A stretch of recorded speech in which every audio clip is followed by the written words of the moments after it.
জীবন শিক্ষার এভরি মোমেন্টে সবাইকে স্বাগত। আজকে আমি হাজির হয়েছি চিকেন পকোড়ার রেসিপি নিয়ে।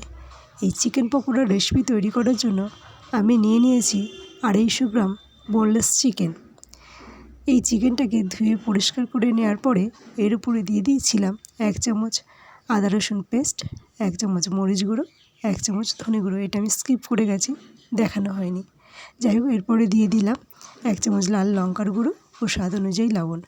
তারপর এতে দিয়ে দেব 2 পিস কুচিয়ে নেওয়া পেঁয়াজ, 4 পিস কুচনো কাঁচা লঙ্কা, কিছুটা ধনেপাতা ও পুদিনা পাতা।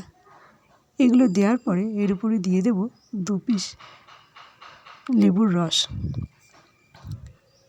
এই লেবুর রসটা দিয়ে সমস্ত কিছু ভালো করে মাখিয়ে নেব।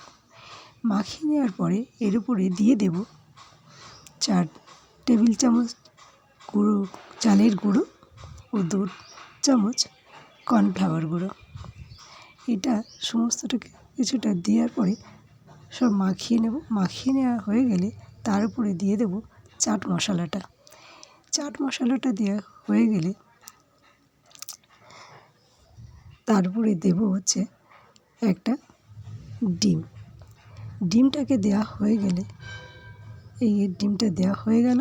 এরপরে আমি সমস্ত উপকরণগুলো ভালো করে চিকেনের সাথে মিশিয়ে দেব, যাতে চিকেনের সমস্ত পিসগুলোর মধ্যে মশলাগুলো সমানভাবে যায় আর কি।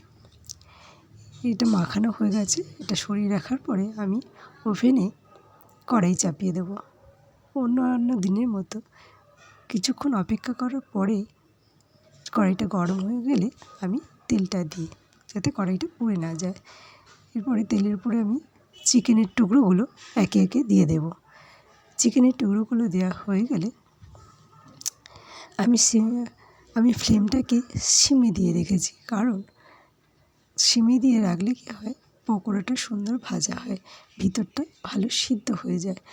আর ফ্লেমটাকে জোরে দিয়ে রাখলে কী হয়, হাইতে দিয়ে রাখলে তাহলে পকোড়ার উপরগুলো পুড়ে যাবে, অথচ ভিতরটা ভালো সিদ্ধ হবে না। পকোড়াগুলো একদিকটা ভাজা হয়ে গেছে, হয়ে যাওয়ার পরে আমি উল্টে দিয়েছি, দিয়ে কিছুক্ষণ অপেক্ষা করব এগুলো হওয়া পর্যন্ত করে। পকোড়াগুলো যখন দুদিক ভালো করে ভাজা হয়ে যাবে তারপরে আমি নামিয়ে নেব। আমার চ্যানেলে নতুন বন্ধু হয়ে থাকলে চ্যানেলটা সাবস্ক্রাইব করে নেওয়ার অনুরোধ রইল। তার সঙ্গে লাইক, শেয়ার, কমেন্টস করতে ভুলবেন না। আমার এদিকে পকোড়াগুলো ভাজা হয়ে গেছে, একটা একটা করে নামিয়ে নেব। নেওয়ার পরে বাকি যে পকোড়াগুলো চিকেনগুলোর পিসগুলো আছে সেগুলো আমি দিয়ে দেব। আমার এই বাকি চিকেনের পিসগুলো এবারে আমি এর মধ্যে দিয়ে দেব। আজ তবে এই পর্যন্ত। আবার অন্য কোনো দিন হাজির হয়ে যাব অন্য কোনো নতুন রেসিপি নিয়ে। সবাই ভালো থাকবেন, সুস্থ থাকবেন। নমস্কার।